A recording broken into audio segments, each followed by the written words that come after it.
If you work at a company that is listed in US and you own RSUs, there's a good chance that your last tax return is already wrong. And कोई छोटी मोटी गलती नहीं, the kind that carries a 10 lakh का penalty every year. इससे भी ज्यादा पता है सरप्राइजिंग क्या है कि जब आपने वो रिटर्न फाइल की थी, वो रिटर्न आपको परफेक्टली ऑलराइट लगी थी. Hello friends, my name is Prince. I'm a CFA charter holder and a certified financial planner. I've worked with hundreds of professionals across 15 plus countries, engineers, product leaders at Google, Amazon, Microsoft and Meta. And I see the same 7 mistakes repeating time and again. And इनमें से कोई भी mistake intentional नहीं होती. These are the blind spots जो किसी ने कभी अनकवर ही नहीं किए. आज इस वीडियो में with the help of examples I am going to explain to you ये 7 मिस्टेक्स क्या हैं एंड कैसे आप इन मिस्टेक्स को अवॉइड कर सकते हो. तो let's start with the first one. पहली मिस्टेक है शेड्यूल एफए, मतलब शेड्यूल फॉरेन एसेट्स. जब भी आप कोई यूएस बेस्ड स्टॉक्स होल्ड करते हो या फिर कोई भी फॉरेन ब्रोकिंग अकाउंट होल्ड करते हो, उसको डिस्क्लोज करना इन आईटीआर इज मैंडेटरी. अब लोगों को लगता है कि अगर मैंने कुछ भी शेयर सेल नहीं किए लास्ट फाइनेंशियल ईयर में तो मुझे उसको रिपोर्ट करने की रिक्वायरमेंट क्या है. देखिए, इस शेड्यूल की जो कंप्लाइंस है वो आपके होल्डिंग पे ट्रिगर होती है, ना कि सेल पे. एंड इसके ऊपर जो पेनल्टी लगती है वो ब्लैक मनी एक्ट के अंडर लगती है, ना कि इनकम टैक्स के अंदर. इसीलिए पेनल्टी काफी सीवियर है.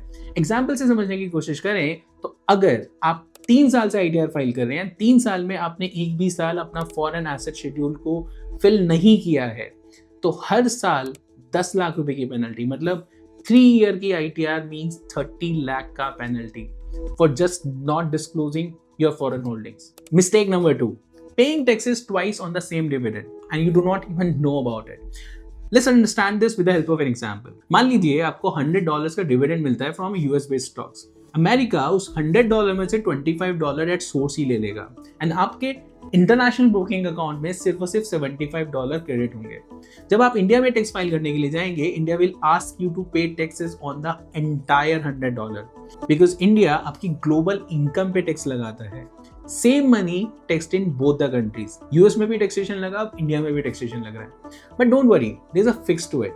It is called as the foreign tax credit. मतलब जो $25 यूएस ने as a withholding tax आपका डेबिट कर लिया था, वो टैक्स आप इंडिया के अंदर क्लेम बैक कर सकते हैं bye filing form 67. But make sure आप इस फॉर्म को फाइल करो before you file your ITR, otherwise आपको टैक्स पे करने के लिए एक डिमांड नोटिस आ सकता है. सबसे कॉमन गलती ये होती है कि जितने भी लोग यूएस मार्केट में इन्वेस्ट करते हैं, जिनको डिविडेंड आता है, उनको ये पता ही नहीं होता कि यूएस उनके डिविडेंड पे 25% टैक्स डिडक्ट कर रहा है ऑलरेडी. तो इसलिए सबसे पहले जाकर के अपनी डिविडेंड स्टेटमेंट चेक कर लो, जिसके अंदर आपको सारा का सारा जितना भी टैक्स यूएस गवर्नमेंट ने विदहोल्ड किया है मिल जाएगा. Mistake number 3, holding period. अब देखिए, जब भी हम इंडिया के अंदर इन्वेस्ट करते हैं, हमारा अंडरस्टैंडिंग बहुत क्लियर है कि जब आप इक्विटी के अंदर इन्वेस्ट कर रहे हो, लेस देन 1 ईयर के होल्डिंग टेन्योर पे आपको 20% टैक्स देना पड़ेगा. मोर देन 1 ईयर के होल्डिंग टेन्योर पे आपको 12.5% टैक्स देना पड़ेगा. सेम चीज जब यूएस शेयर्स के ऊपर आती है, तो लेट्स से 10 लाख का आरएसयूज मेरा आज की डेट में वेस्ट हुआ, मैंने उसको 13 मंथ्स के लिए होल्ड किया, वो 10 लाख की वैल्यू मेरी 13 लाख हो चुकी है, और 13 महीने के बाद किसी ने अपने आरएसयू होल्डिंग को सेल कर दिया, प्रिज्यूमिंग कि ये ऑलरेडी लॉन्ग टर्म के अंदर आ गया है. जो 3 लाख का प्रॉफिट बुक हुआ, उस 3 लाख के प्रॉफिट पे एट द रेट ऑफ 12.5% 37,500 का टैक्स बनता है. But US taxation and India के शेयर के ऊपर टैक्सेशन टोटली अलग है.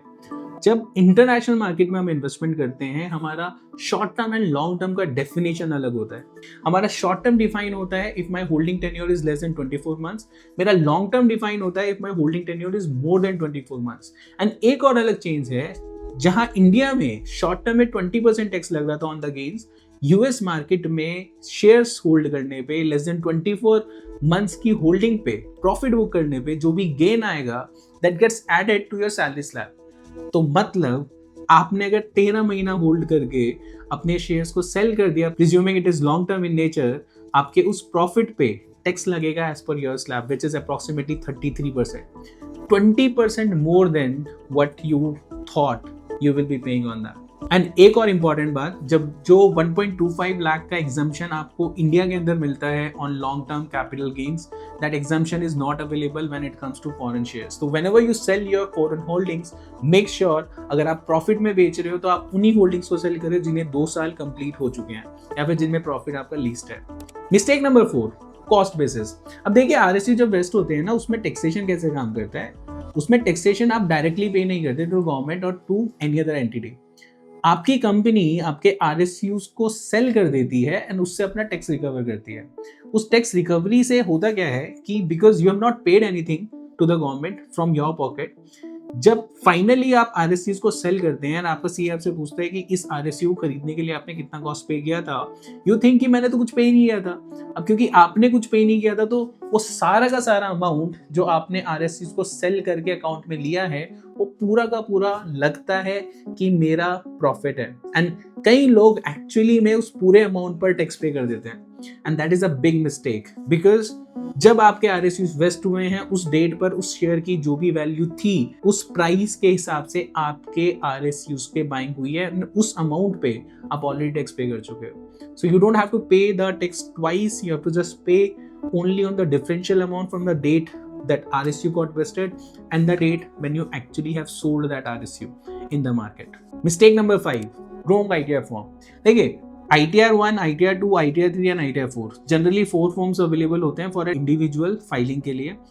कई लोग ITR 1 ही फाइल कर देते हैं थिंकिंग कि उनके पास कैपिटल गेन ज़्यादा नहीं है, कोई सेल परचेज हुई नहीं अकाउंट में, सिर्फ सैलरीड इनकम है, तो बहुत सिंपल सी ITR है, ITR 1 ही भर देते हैं। बट अगर आपके पास फॉरेन एसेट्स हैं या आपने कोई भी स्टॉक लिया है तो आपको फॉरेन शेड्यूल भरना मैंडेटरी है and foreign asset schedule is not available in ITR 1। So if you have invested in US market, if you hold any share that is based in US, आप या तो ITR 2 fill करेंगे या फिर ITR 3 fill करेंगे। So you have to avoid this mistake.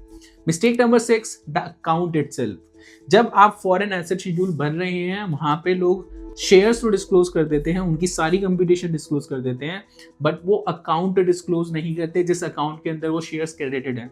These are 2 reportable events, मतलब आप account को आपको अलग से डिस्क्लोज करना है, शेयर्स को अलग से डिस्क्लोज करना है। सिर्फ और सिर्फ शेयर्स या सिर्फ और सिर्फ अकाउंट डिस्क्लोज करने से कंप्लाइंस कंप्लीट नहीं होता।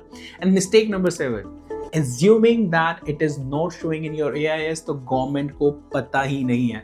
आज की डेट में जब लोग ITR फाइल करने के लिए जाते हैं वो अपना AIS खोल के देखते हैं, अपना 26AS देखते हैं, उनको लगता है जो वहां पे दिख रहा है गवर्नमेंट को सिर्फ इतनी इंफॉर्मेशन है। बट मेरे भाई जब AIS नहीं था नोटिसेस तब भी आते थे। AIS and 26AS are the minimum reporting standards, not the complete picture. Through FATCA and CRS norms, the tax department already has your foreign account and foreign assets का data. So before you even file, उनके पास already सारी की सारी information available है। If your return doesn't match with the data that they already have, और with your broker account statement, wrong currency rate आपने लिया, कोई dividend disclose नहीं किया, वो gap will result in a notice. तो these are the 7 mistake, और इनमें से एक भी ऐसी नहीं है जो आप अवॉइड नहीं कर सकते हैं, जिसके कंप्लाइंस को फॉलो करना is a very challenging thing. But these are nothing but basic recurring blind spot that smart people have, because no one puts all of it in one place. I built a one-pager version of these 7 mistakes, जिसमें आप खुद से self audit कर सकते हैं कि आप इनमें से कौन कौन सी मिस्टेक्स कर रहे हैं अपनी ITR में, कौन कौन सी मिस्टेक्स नहीं कर रहे। So if you want that one-pager, comment on it, I will send it to you. And do share this video with your friends who work at a US listed firm or invest in the US market. And do not forget to follow for more such updates.